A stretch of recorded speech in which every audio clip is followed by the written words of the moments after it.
Okay, I'm here. I was trying to use my computer.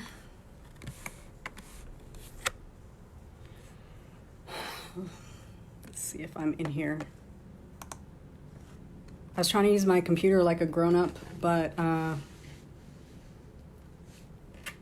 it wouldn't connect. So let's see if it's working. Yep, there I am.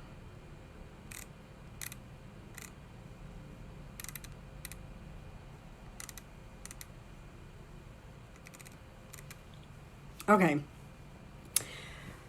Oy.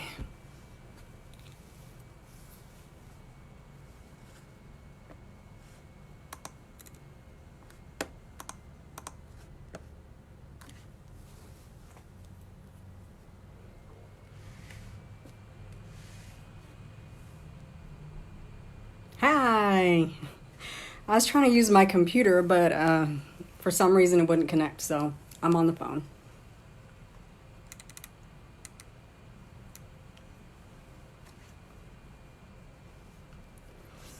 You too. Thanks for letting me do this. I have never done this before, so it's about to be a hot mess.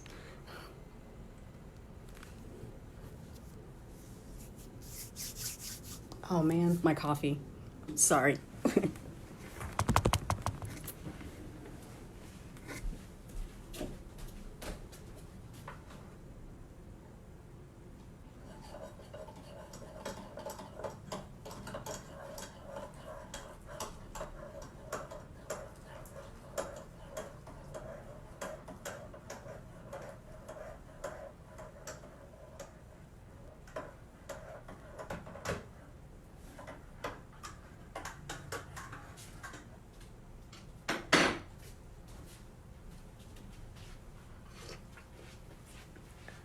Okay.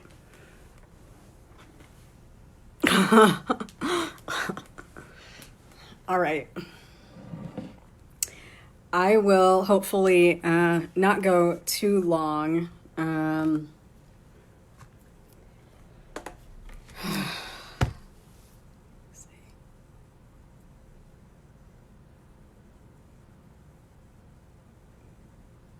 I will just go ahead and start. My name is D.L. White. I am Atlanta-based author of women's fiction and Black romance. I have been writing really my whole life, but I started writing for publication in 2011. My debut is called Brunch at Ruby's. It's a women's fiction novel about three best friends who sort of come back, together after being apart for a few years, and it's sort of their life happenings surrounding their monthly brunch at a soul food cafe. And then that came out in 2015, and I have just kept going from there. Once you release one book, then so many others start coming after that. And so, once you release one book, you want a backlist. So this was actually the second book that I published because it was already written, and it was actually a mess, but I wanted a backlist, so I put it out. 2 years later, I ended up unpublishing it because it was really a mess. And but these characters just kept talking to me, and the changes that I could make, and you could just make it stronger here, and you could do this and do that and move this here and cut this out and add this there. And when I say that a book will wake me up at 3 a.m. and slap me in the face, it will. And so Lisa asks what inspires my writing.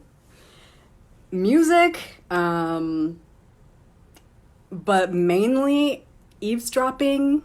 I always hear something that just sticks in my brain, and I think that's got to go in a book. That a lot of my stories started with something that I overheard from somebody else. Brunch at Ruby's was like I was sitting around with my brunch group, and we were just all from different areas and walks of life, and I thought, wow, this is just such a great group. Like, what if there was a group of friends and they were all like totally different, but they were lifelong friends? And then like I was in the car listening to NPR talk about the Atlanta cheating scandal, which was huge in Atlanta at the time. And I thought, oh, what if one of them was a superintendent or a principal, and it wasn't a cheating scandal, but it was something that could make her lose her job. And I don't know, I was reading a book about something, and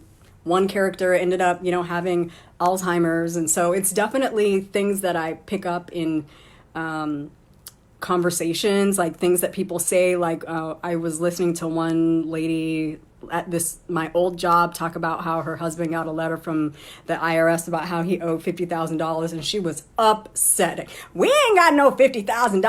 I don't know where they think this money coming from, and I ain't paying it. And I was like, that is going in a book. And that became dinner at Sam's. And so there was like a bunch of different things that I pulled from different people's stories. I don't know about life imitating art, but sometimes you just can't make this stuff up. And I will often hear something and say, that is going in a book. I just can't, I can't, get rid of it. And then the stories kind of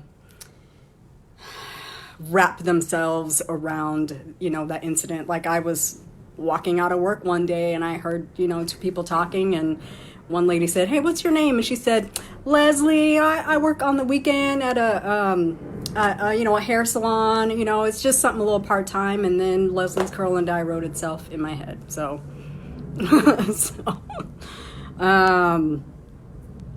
any other questions? I've never done this before, so.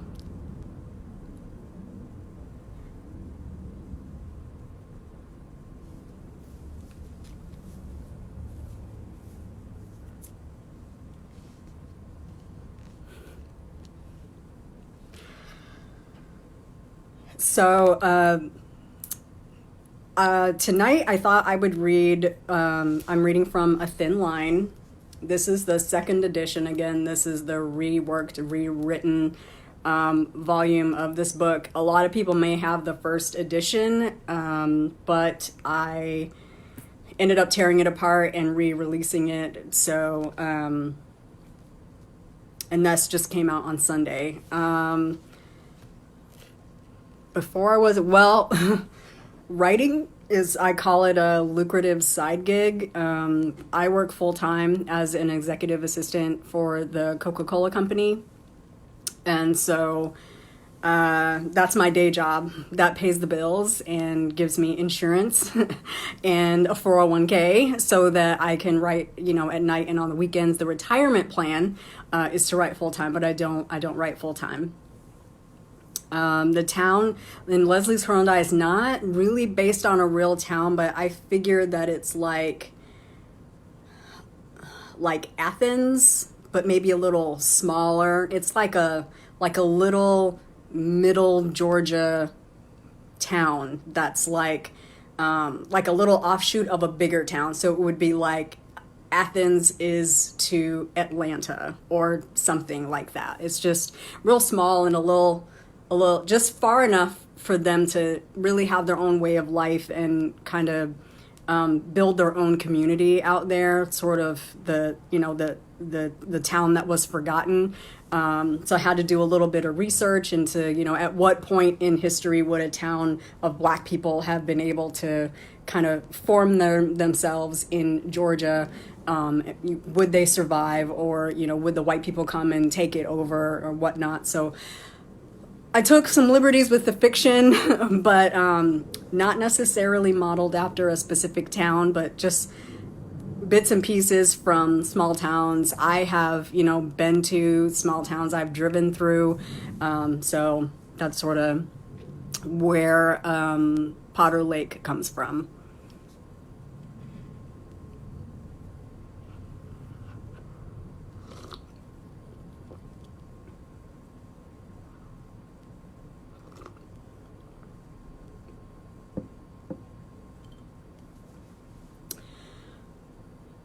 Advice for aspiring writers. I would say, first of all, drop the aspiring. If you have written anything, you're a writer. We don't tell painters who don't often paint that you're not a painter until you've actually painted something. You're not an artist until you like make art, man. You're a writer. Maybe you haven't written, maybe you haven't published. Also, read a lot. Read widely, read in the genre you want to write in, read in the genre you enjoy reading that lets you relax and escape from things that make you think about writing, and write. I don't follow the rule that you have to write every day. I don't have time for that. I don't have the bandwidth for that, but I know when I have to write. I know the words pile up in my head to a point where they won't leave me alone, that when I'm waking up at 3 a.m. thinking about the next plot point, I need to put my butt in a chair and write. Set a timer, put on your white noise, set yourself up for success, sit down and write. Nothing happens until you put the words on the page, but also don't feel pressured by the fact that you don't have words on the page, because some writers like me, I need to think about it for a while. It takes me really a year for a book to come to fruition, from the first thought of the first character until I write the last word. It could be a year. It took me 4 years to write my debut. My longer novels took me over a year really to write it. It's writing and then thinking and then writing and then thinking.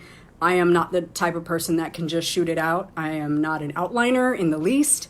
I do try to write down a few tidbits, but for the most part, your process is your process. So figure out your process. In the meantime, read a lot and write when you know you got to write it down, even if it's just notes. Even if it's like, I love to just like roll through, I don't know, Google pictures and pick out clothes and shoes and houses and, okay, where do they live? They live here or they're here. Like, what's their median income? Where do their kids go to school? That's all writing. That's all building your characters. That's what makes your readers care about your characters. That's what makes them real to them. They are real people to me. Like, Leslie and Kate exist in my heart, in my mind, and like when I finish writing a book, I'm sad because I don't know these people anymore. But that's my advice. May not be the best advice, but maybe the best advice would be to figure out your process and figure out the type of writer that you are and go with it. Just let yourself go with it. Don't be discouraged or distracted, right? Grown-up Barbies, right? Or like The Sims. That would be hilarious. Don't be distracted by what other people are doing. I think I lost about 2 years trying to write as fast as everybody else was, trying to write as good as everybody else was, trying to be young and snappy and hip and that fly dude over there. And I can't. I can just be me. All I can do is be me. So once I got back to my process and figuring out my people, figuring out my storyline, figuring out all the puts and takes and bits and pieces. Who are these people and who cares and why do they care and what is the conflict in this story? Do they want to be together? Why aren't they together? Why can't they be together? What needs to happen so they can be together? And then how can I make that more difficult? Because I like conflict. I don't like a book that don't have no conflict in it. What is that? That's like a fairy tale. So that's my best advice.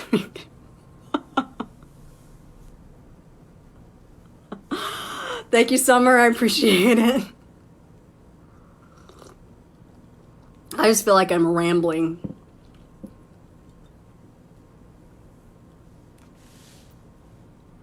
So let me know when I should start reading,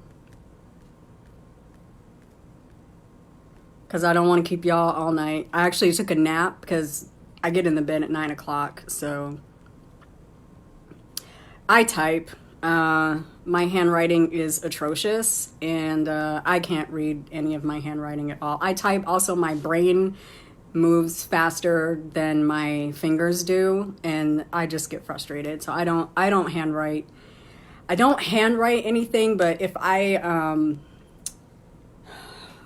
super organized, if I'm being super organized author, I will do a writing journal, which is just a regular lined notebook, and I put tabs in it, and I separate like my plot, my characters. I'll usually do a beat sheet from Romancing the Beat, which helps me plot out this and then this and then this and then this. I will handwrite that stuff, but when it comes to actually writing the text, I'm a typer, and I think I'm at like 60 something words a minute. So I can do if I know where I'm going, I can get a couple thousand words in an hour. So definitely, I could never write that fast. So I'm gonna start around the middle of chapter 5, because it gives you a little bit of background into chapter 6. Otherwise, it'll be super confusing because you guys haven't read the book. The sample in Amazon gives you chapters 1 through 5 for free. And I figure you don't join a group with an exclusive reading to hear something you can get for free. You want something nobody else has heard, so it's exclusive. You heard it here first. So I'm going to start sort of the end of chapter 5 and then read chapters 6 and 7 because they're fun. All right.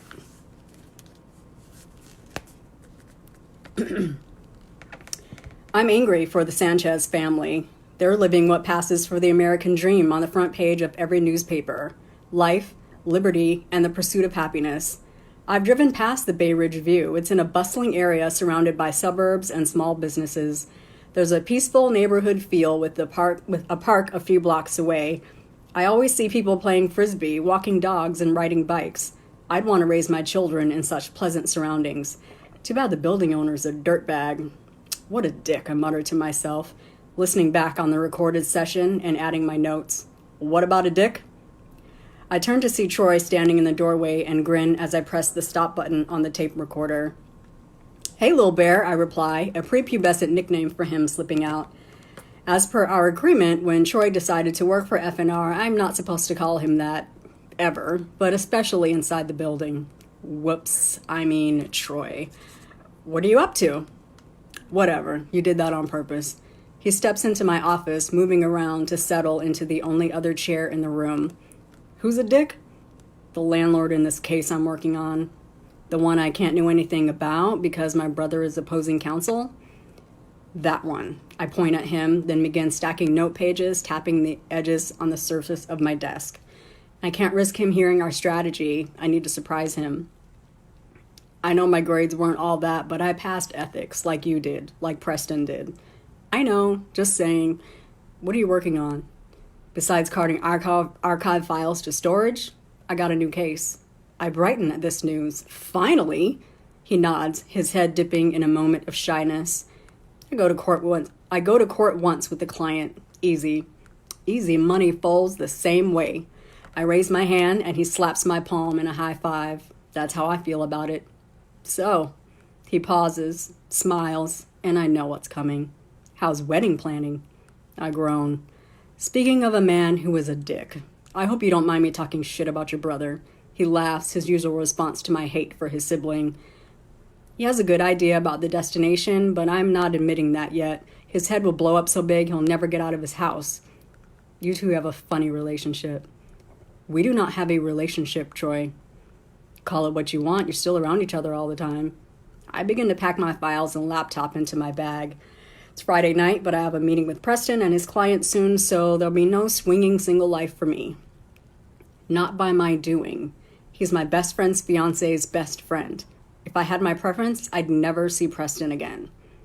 You don't mean that, he argues. I don't believe that you mean that. No, I pause, lodging a fist on my hip. He follows me around, not the other way. And you lead him around. You don't date, ever. You've never tried to get away from him. You still live here after all. My head snaps up, catching Troy's soft, full of regret eyes. I stayed in Orlando because of my dad. By my second year at UCF, my dad's Parkinson's had become symptomatic, which put an end to any plans to leave my hometown. Every morning, I talk to my mother and get a report. When she needs me, it's vital to be minutes away.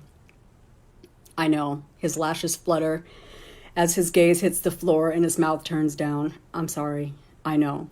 Preston didn't leave either, and he has every contact in the world that could get him a job anywhere but here. And don't start with that he's in love with you bullshit. There is no love anywhere near his cold, dead heart for me.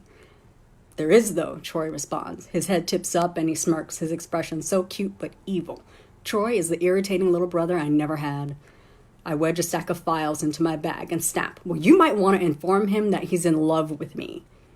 Troy's mouth closes, then opens. Opens, then closes, then it opens again. Did I ever tell you about the time I told him that he was in love with you? I stopped dead in my tracks, my veins going cold. No. What did he say? I got knocked the fuck out, he answers in a hilarious Chris Tucker impression. Well, he tried. Mom had to pull him off of me. She told me to stop instigating. As if he's almost ashamed of himself, he shrugs. I thought it was funny.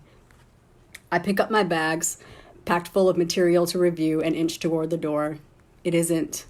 Have a nice weekend, Troy. Coffee break. Chapter 6.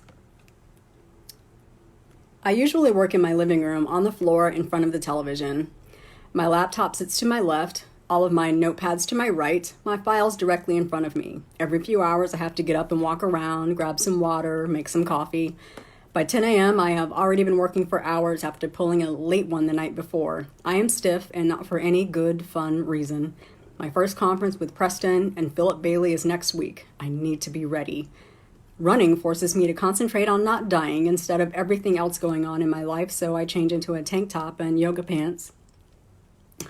Grab my phone and earbuds, ID, debit card, and keys and shove them into a small sack that attaches to an armband. I hop into the car and drive to my favorite park with a running trail. The day is sunny, the air is clean, and the flowering trees and shrubs give me plenty of scenery to focus on while I heave and pant for a few miles. I'm sweaty, but I need snacks before I head back home to work, so I swing into a Publix grocery store parking lot, giving a wave to the symphony of car horns that sound off. A bag of tortilla chips and a jar of medium salsa make it into my basket. I walk past jars of cheese dip and then walk back. I reach for one, pick it up, then frown while I read the label.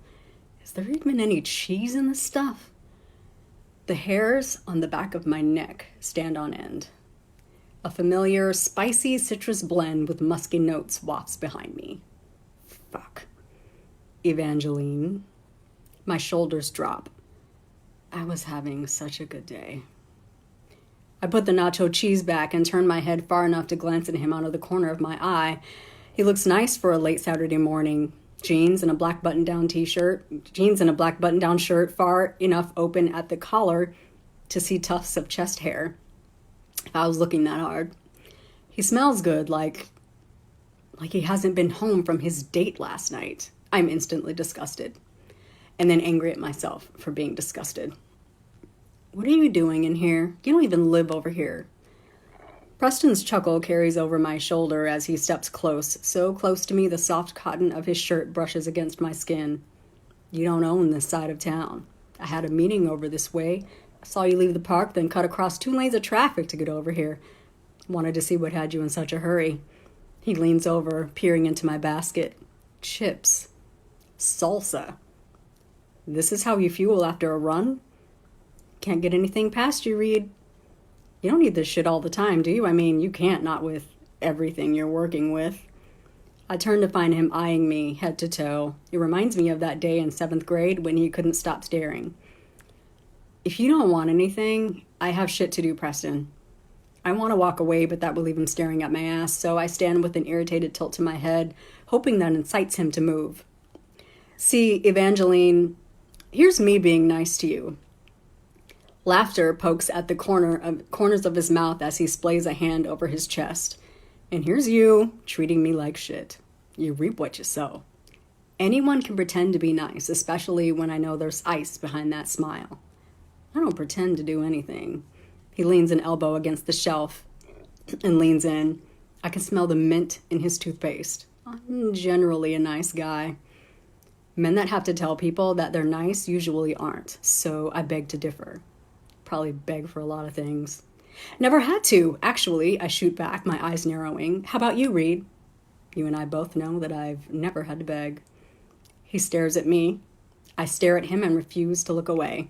Preston finally breaks the stalemate. Tell you what, put this shit back. I'll take you to breakfast. Maybe this is why you're not competition in the courtroom. No, but thanks. No. He seems genuinely surprised that a woman has turned him down. What else do you have to do? I'm in the middle of a case that I will win because I will be prepared. Opposing counsel looks to be busy trolling the grocery store for ass. Oh, I wouldn't worry about that case, Angie. There's no way you'll win, so relax. Let's go eat. He reaches into my basket and starts restocking my groceries. Hey, give... I reach for the bag of chips, but he grabs for my hand and doesn't let go. Instead, he gently pulls me down the aisle. Preston, I said... I heard what you said. Come anyway. I'm hungry. You're hungry. You almost bought nacho cheese sauce. You know how much sodium is in that shit? It's not even cheese. He tilts his head in a nod toward the door. We'll go to Grand Lux. You love that place. I feel shitty about it, but I immediately stop protesting. I do love Grand Lux Cafe. Our families used to go there all the time. Do I want to put up with Preston for chocolate chip pancakes?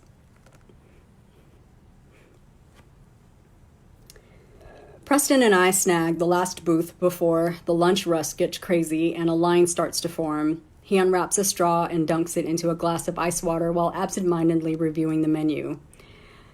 Maybe I'll get their new ranch chicken sandwich. What are you having? I don't even look at the menu. I can smell the pancakes a mile away. My usual, I say, sipping the coffee that the waitress has set in front of me, and I've doctored with cream and sugar. Chocolate chip pancakes. He raises an eyebrow. Doesn't that sound better than chips and not cheese sauce? Now, yes, at 3 a.m. I'm going to want chips and not cheese sauce. Angie, at 3 a.m. you should be thinking about anything but food. Try not to be a pig right now.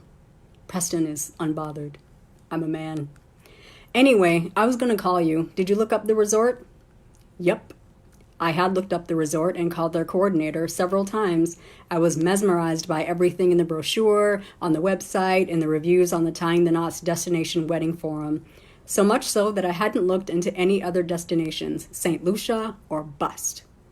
And, he prods, I'm worried about the timing. October is too soon, and it's hurricane season.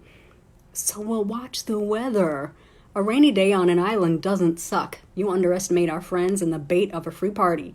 Nate's paying for everything at the resort. They just have to get there. They'll spend a few $100 on a flight. And it's a long flight. I'd checked Google, and no matter how we configured the flight plan, it would be a long day of travel from Orlando. Free accommodations for as long as they want to stay. The flight is worth it. I hate it when he's right, but he is right. And they do all the setup and help us with wedding planning. Less work for us. Preston nods, but still nice. No cheap grass skirts and a pig with a, how did you put it? A fucking apple in its mouth. I finish laughing. Right. So we decided on a destination in a month? Grudgingly, I nod. Preston pumps a fist in the air. We made our first decision without killing each other. Aren't you proud? 1 down, 1,000 to go. I sip my coffee in a less celebratory mood than Preston. You're so negative, Evangeline. When did you get so anti-everything? My eyes slide closed. If you are a nice guy, you will stop calling me Evangeline. You used to love for me to call you that, he says quietly. After we broke up, the thing I missed the most was the way he said my name. Truthfully, whenever he calls me Evangeline, it reminds me of that time when we were young and in love. I'm not 17 anymore. I no longer love for you to call me that. Please stop. And I'm not anti-everything. I don't like you. I don't trust you. I'm doing this for Morgan. Otherwise, I'd have already quit. Preston opens his mouth and I brace for something surly and hateful. He surprises me, though, by saying, it's a habit. Forgive me if I slip. Yes, they're planning a wedding for their best friends who are now engaged.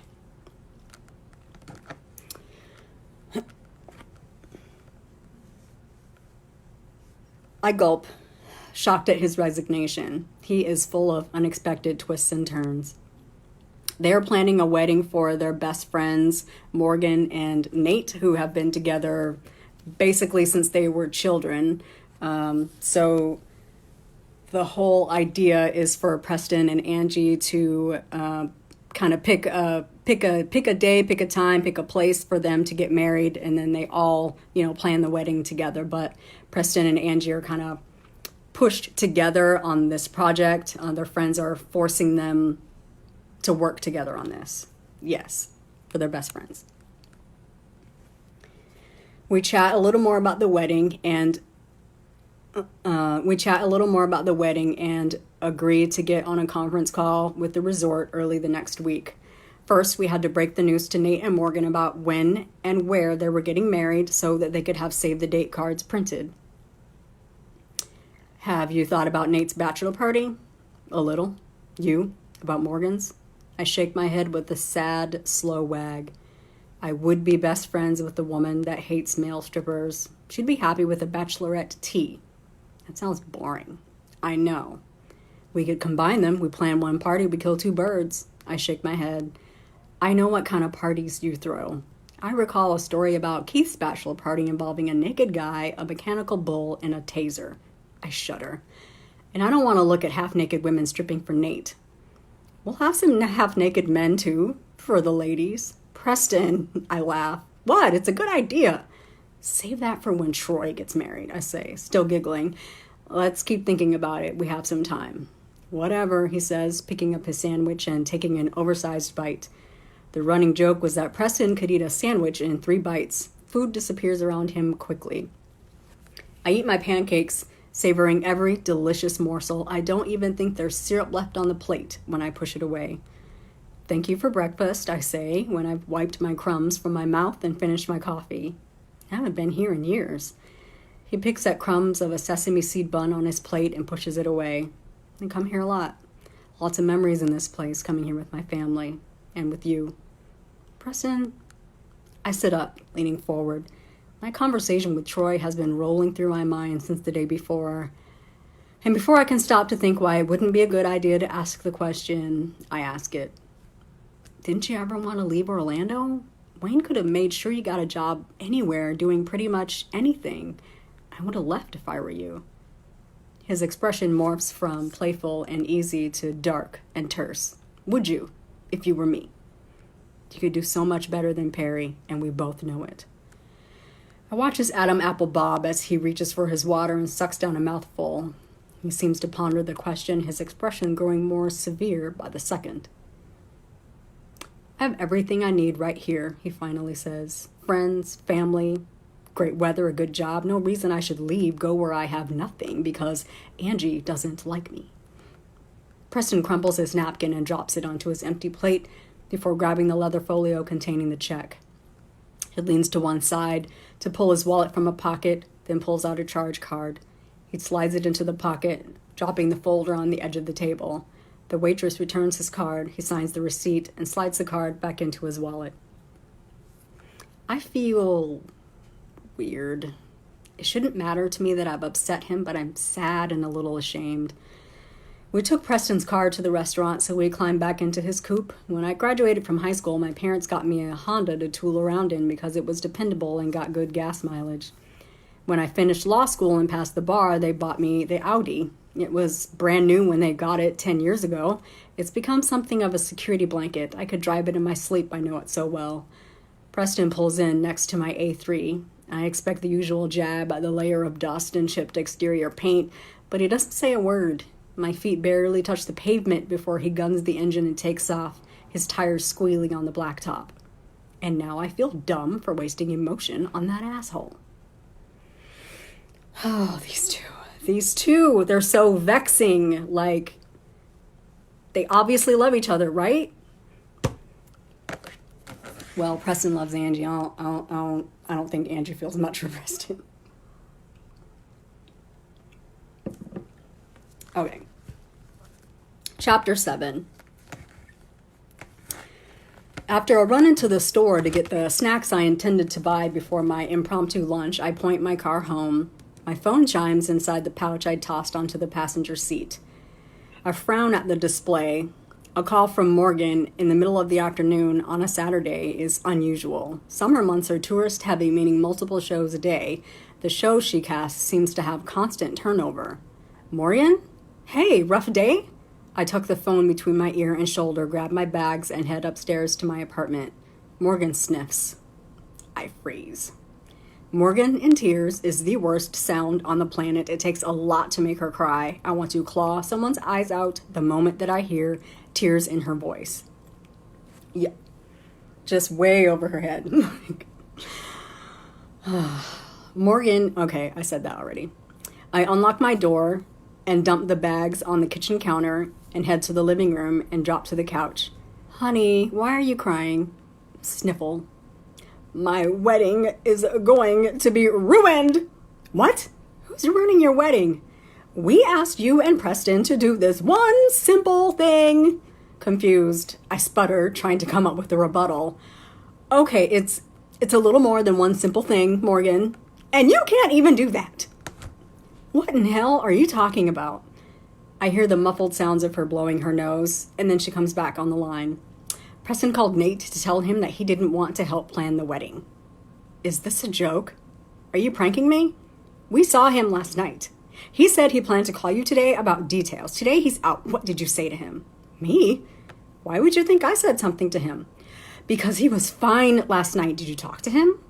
We had breakfast. We talked about the wedding and locations and dates. We had plans to get on a call this week to hammer out some more details and book the venue. We got along fine. I don't know what climbed up his ass all our conversation. The one where he ended up acting an ass and dumped me at the store comes to memory. Shit, I hiss into the phone. What did you do, Angie? I asked why he never moved away. He could have gone anywhere, New York with his uncle or even Miami. He'd love the women there. Morgan laughs, but it isn't a cheerful laugh, more of a you motherfucker laugh. You did not ask him that. What? Is that a forbidden question? She groans. Evangeline Nicole Blake. I laugh at the use of my full name. I usually only hear that from my mother. What? You know why he's still here. Why he never left. I do. I'm psychic. She exhales deep and loud and makes sure I hear her. Preston made sure Wayne got him a good job, but it had to be in Orlando. He didn't want to go anywhere else because you're here. When did you join the Church of Troy Reed? He's been preaching that Preston is in love with you sermon for years. Nate and I founded that church. Preston has loved you since junior high. And when we were in high school, we broke up. It took him all of a month to get over me and into some other girl. The end. Not for him. You pretend not to see it. My eye roll is so violent, I swear I could see yesterday. This is my life, an endless cycle of denial where Preston is concerned. I don't pretend not to see shit. I look at what's right in front of me. Don't you see how he treats me? You don't hear the shit he says to me? In response to how you treat him and the shit you say to him. If you were nicer to him, I don't want to be nice to Preston Reed. And I don't have to be. I have no reason to be. And it's fine if he doesn't want to plan this wedding. You know, he's making lists of the liquor he wants to buy and counting how many women he can fuck in 7 days. Morgan is so quiet, I wonder if she's hung up on me. Then I hear a soft sigh and she says, it's not going to work, Angie. What do you mean not going to work? Nate and I don't need a wedding. We'll go to City Hall and get it over with. You can't, I screech.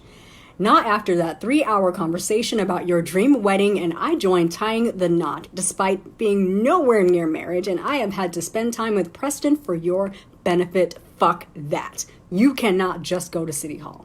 Watch me, Angie. I'm tired of this bullshit between you two. You can't even do this one thing together, and She sputters. I don't think I want you to be involved in the wedding anymore. I'll pick a new maid of honor. Maybe Brandis has time to take over. Nate will probably ask one of his brothers to be best man since Preston is out. I almost drop the phone at this sudden declaration. I'm so shocked I jump up. Excuse me, what? If we don't plan the wedding, we can't be involved at all? After a brief but thick with tension pause, Morgan brings down the hammer. Do you get it now, Angie? I don't want you cutting eyes at Preston in my wedding photos. I don't want bitching between you two at my rehearsal dinner. I don't want to have to explain to a wedding planner that the best man and the maid of honor have been in a moronic 18-year fight, and that's why they can't sit next to each other at the reception. Morgan is ruthless. I am speechless, frustrated, annoyed. I am not the one that can't seem to control themselves in these situations. What do you want me to do, Morgan? I am not the one throwing a pissy fit. I want you to fix it. Find out what's up his ass, and I don't know, apologize or something. Apologize? What? What am I supposed to say to him? I don't give a fuck what you have to say to him. Fix it. Morgan's dramatic. I speed past the sign for Preston's posh subdivision on the calm waters of Lake Conway, a place that holds bittersweet memories for me. Preston lives in a 2-bedroom, 2.5-bath townhome in a fully managed community that includes a pool complex, social center, and state-of-the-art gym. He wows the easily impressionable with his finely appointed home full of moderately priced finishes, fixtures, and furniture. What he doesn't tell most people is that his uncle owns the place, and while he pays rent, his rate is a steep discount. I pull into the driveway and park next to a red CRV. At the front door, I press the button for the doorbell. I hear the chimes, but don't hear footsteps shuffling down the tile in the front hall. Preston has company, so I know he's home, but the house is shut up tight, blinds drawn to keep out the sun. Back here! I walk to the edge of the porch and poke my head around the corner. Preston is standing at the rear gate, his hand on the lock. His face registers surprise to see me, but it is quickly replaced by apathy. Come join the party, he says, flipping the latch and swinging the door open. The back patio leads to a view of the lake and the forest on the other side. One corner houses the fire pit and comfortable seating around it. A stainless gas grill occupies another corner. Lounge chairs and glass-topped tables with brightly colored sun-blocking umbrellas are lined up and ready for a relaxing day. Inside a cabinet, a stereo system pipes music to in-ground speakers placed strategically around the patio. I turn to see the perky waitress from Prime step out of the house, dressed in a bikini top and short jean cutoffs. If I had that body, I'd wear that too. Her hair is twisted in shoulder-length strands that frame her face much better. This is the waitress from the first chapter in this book, in case anybody's confused. They hit it off real good, and then Angie got mad. Oh, hey. Her smile is not warm. You're Preston's friend from the bar, right? Nice to see you again. I am still in a tank top and yoga pants. I didn't care what I was wearing when I was at lunch with Preston, nor when I showed up and thought he was alone, but suddenly I feel frumpy. Angie is an old friend, Preston says, waving me toward the patio. This is, His brow furrows for a second while he tries to remember his guest's name. I need to talk to you, I tell him. It won't take long. Preston takes a seat at one of the patio tables. The girl sits next to him and crosses her legs, but angles herself toward him. I recognize this nonverbal cue. It's possessive. The hairs on the back of my neck stand up. Alone, I add, and head toward the sliding glass door that leads into the house. I hear a sigh and I'll be right back. Make yourself at home. I haven't been to Preston's house in a while, but it always looks the same. A formal living room with soft cream microfiber couches and a light carpet, dark wood coffee tables, and china cabinet, a den with supple butterscotch couches and leather chairs, and a flat-screen TV mounted above a glass stereo cabinet that holds all manner of electronics and several game consoles.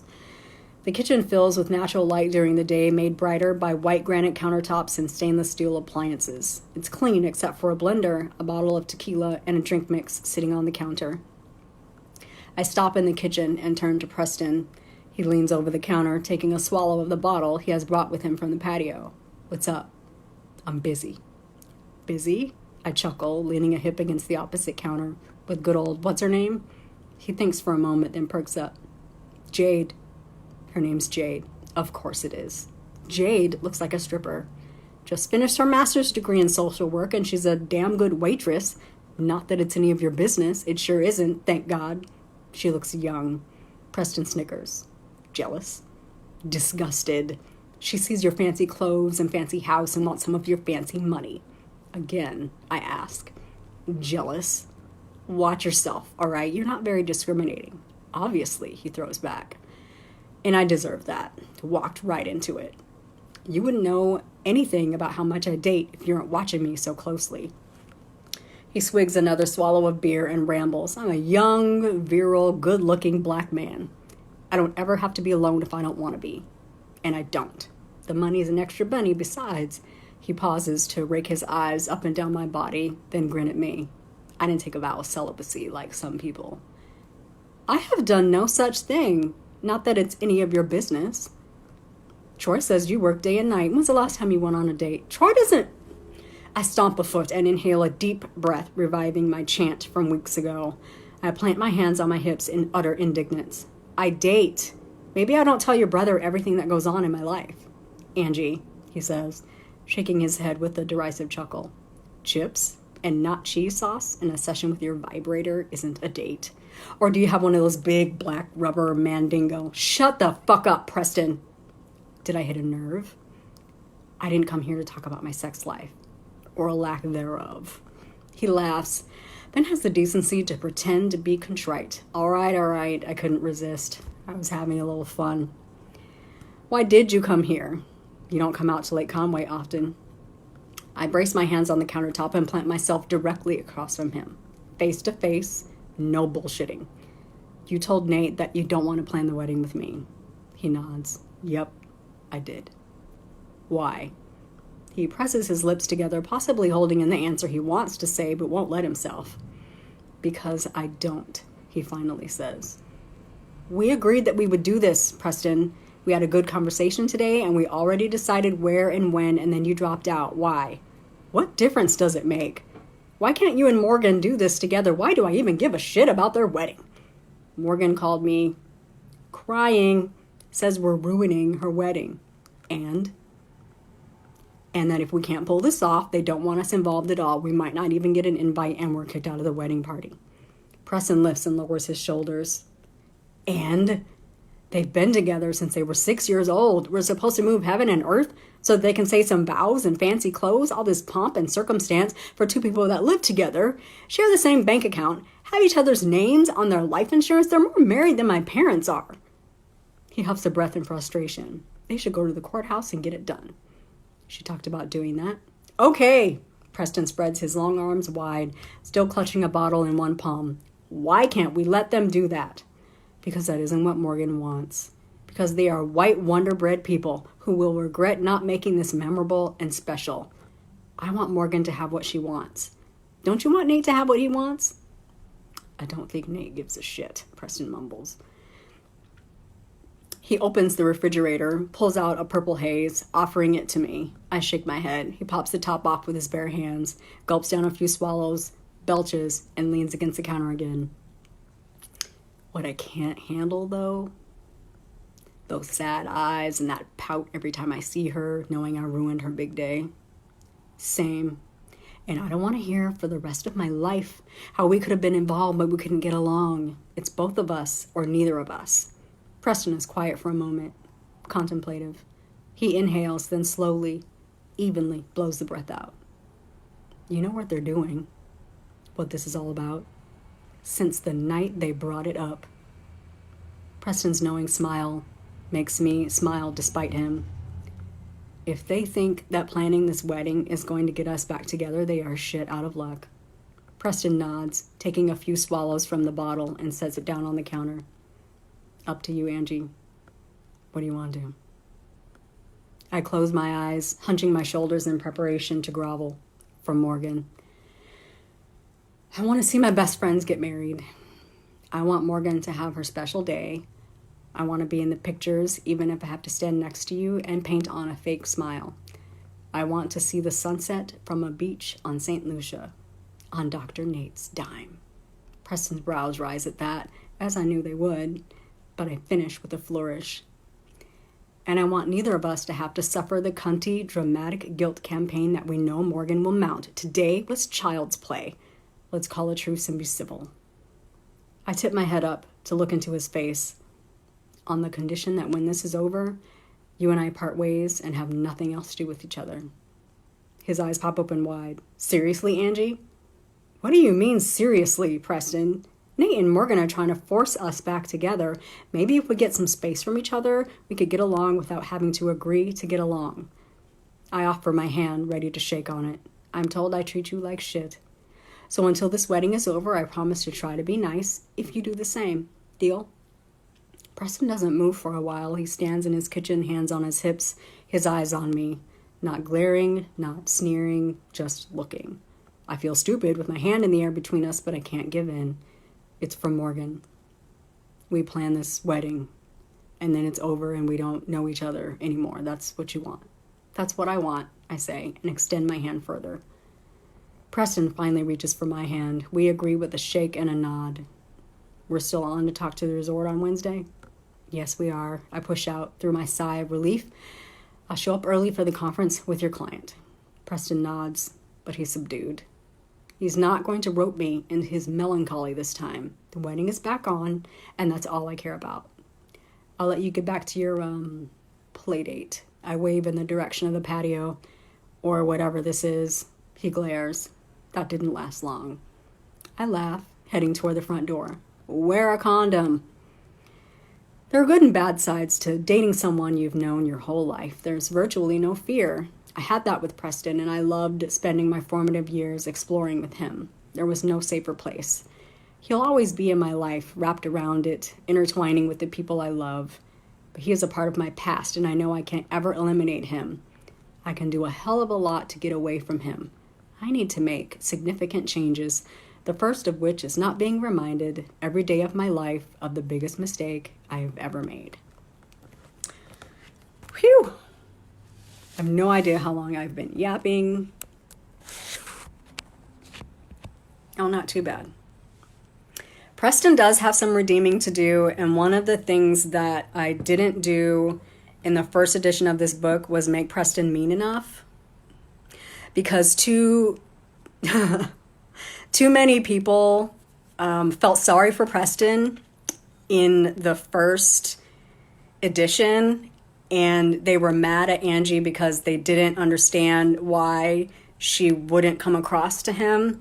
And I realized that I cut so much of his bite out of him, so much of his I hate you, so I'm going to claw at you, and so much of his Preston's idea is, if she hates me, she feels something. If she's indifferent, at least there's something there.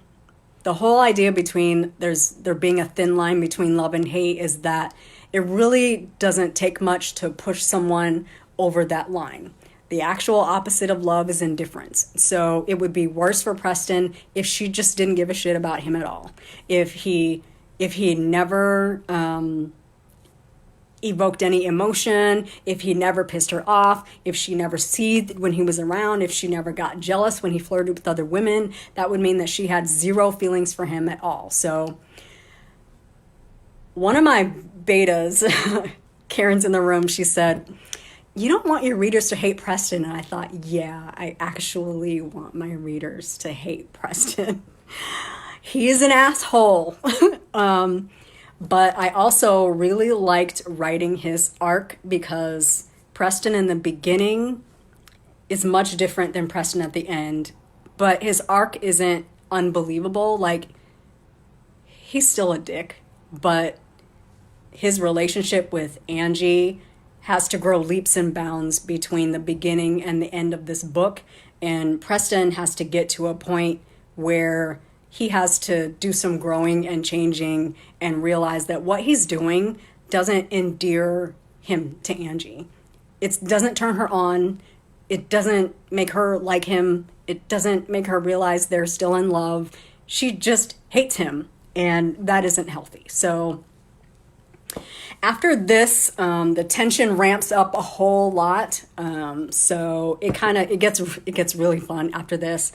And then really sweet and sexy. So hopefully those chapters really enticed you to grab the book.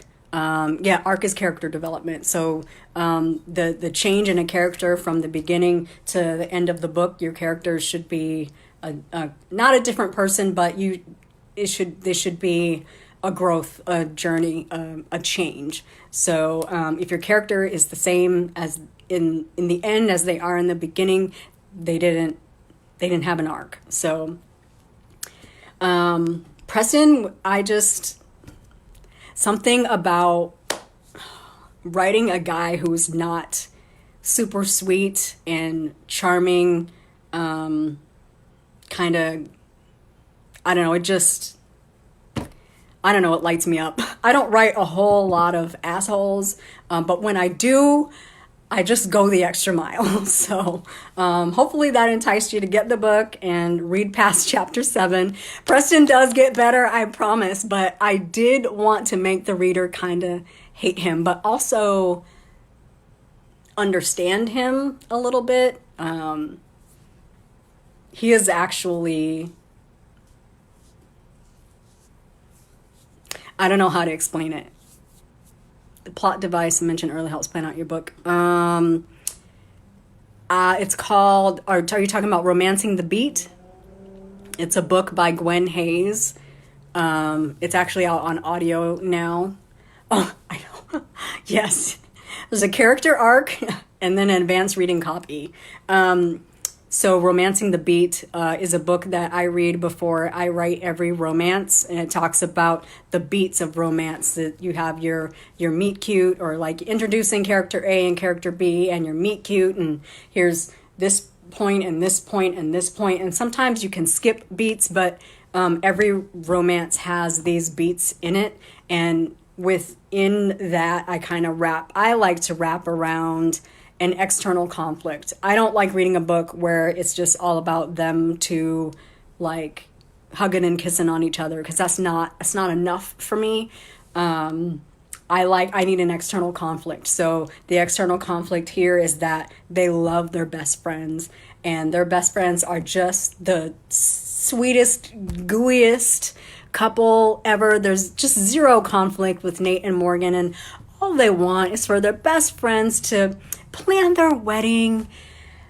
But really behind the scenes, Nate and Morgan are like, you two are going to get together if we have to force it to happen. And here's how it's going to happen. We're going to make you do this because we know you love us and we know you want to do this, and you will do it for us. So that's my external conflict. And then, the internal conflict is between them. Like, they broke up 18 years ago, and there's no reason on God's green earth that they should even still know each other. Angie should not still be hung up on things she's still hung up on. Preston should not still be bothering her. But in romance land, sometimes things don't make sense. And so I tried to make it as believable as possible. But yes, it is a moronic 18-year fight. And when you actually read about how they broke up, you will realize it is petty 17-year-old girl and boy stuff that they are still fighting over. I think Morgan could. I think she starts to, but Angie keeps her on the edge of that. But the main goal is for Angie and Preston to get together. So Morgan, hey, whatever you guys need to do, you just do it. Also, they've been together forever, and the wedding is just an excuse to have a big party on an island. It's not like she is, it's not a precious moment for her. So I think it's easy for her to not only hand the reins over, but to let this be a catalyst to bring those two back together. So yeah.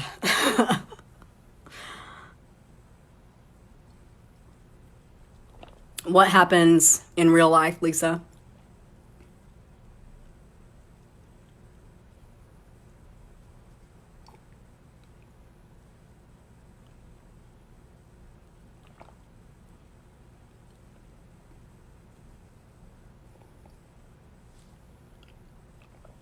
This book was it was a lot of fun to write. I like high drama. I love banter.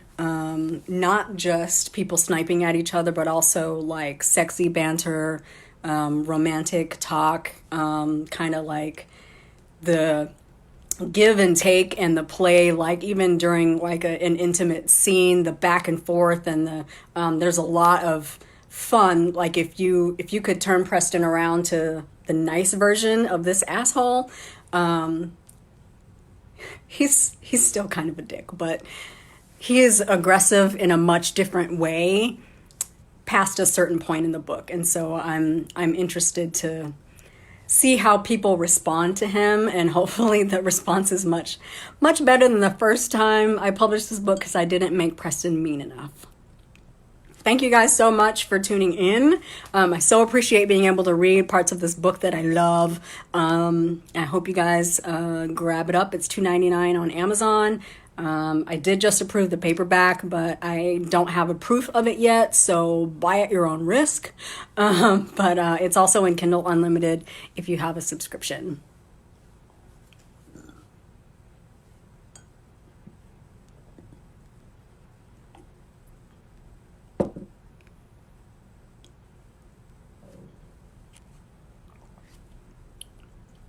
I don't want to cut anybody off, so...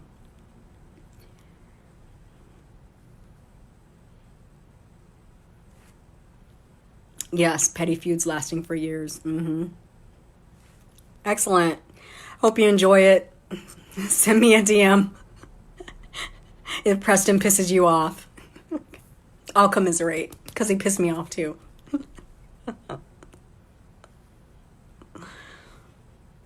Awesome. Well, I so appreciated this. This was super fun.